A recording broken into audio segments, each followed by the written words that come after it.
Shiny armor, the men of iron. They're heroes who live their lives by the way of the sword, swearing an oath to protect the weak and poor. Many admire them, and few could ever become these great warriors called knights.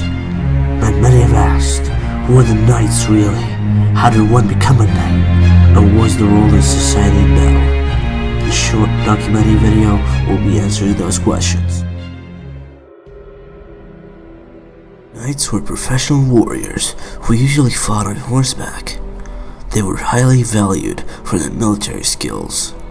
What makes them different from ordinary soldiers is that most knights came from wealthy families, and as such were much better trained.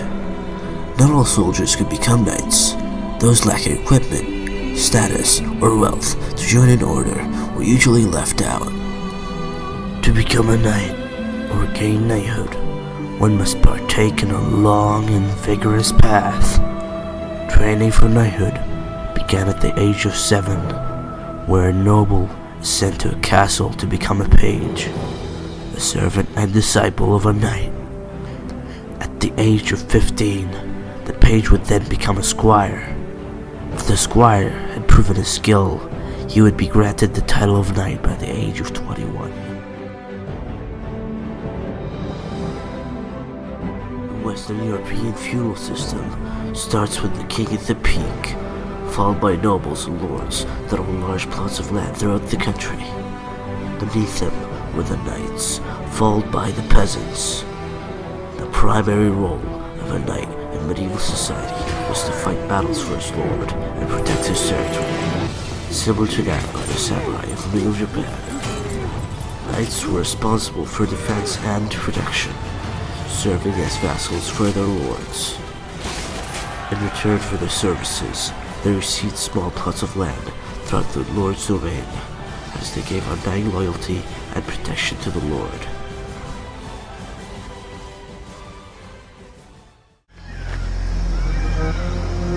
You know I would die for you. I will never abandon you. I'm sworn to protect you, to serve. Then serve me.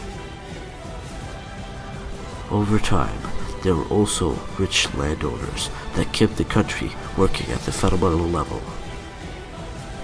Warfare and combat are the reasons why knights were popular in medieval Europe.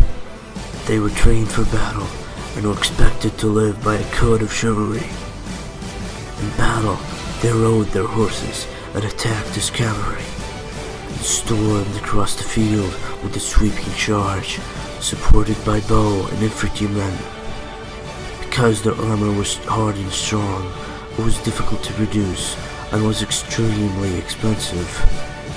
A knight's suit of armor was strong enough to protect the knight, but light enough to allow quick movement on the battlefield. Warfare during the Middle Ages called for a variety of weapon expertise. Knights used such weapons as swords,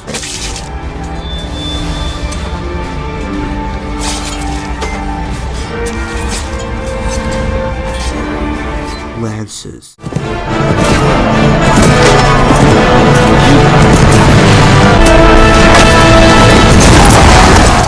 daggers, and battle axes in different types of situations.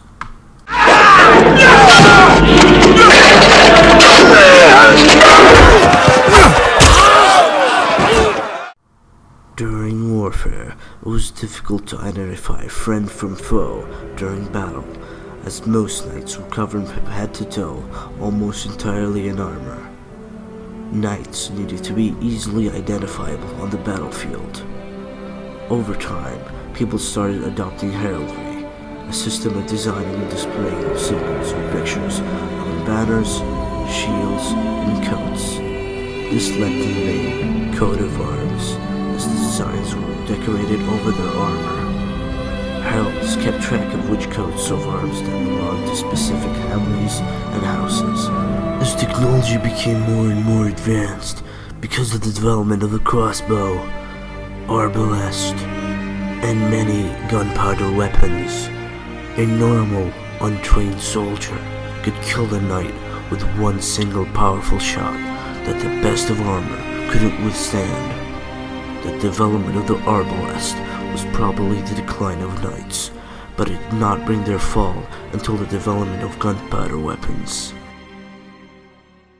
In medieval times, knights became the center figure of safety and protection because they looked after the people with their code of chivalry. They were honorable and respected by everyone in the time of war and prosperity.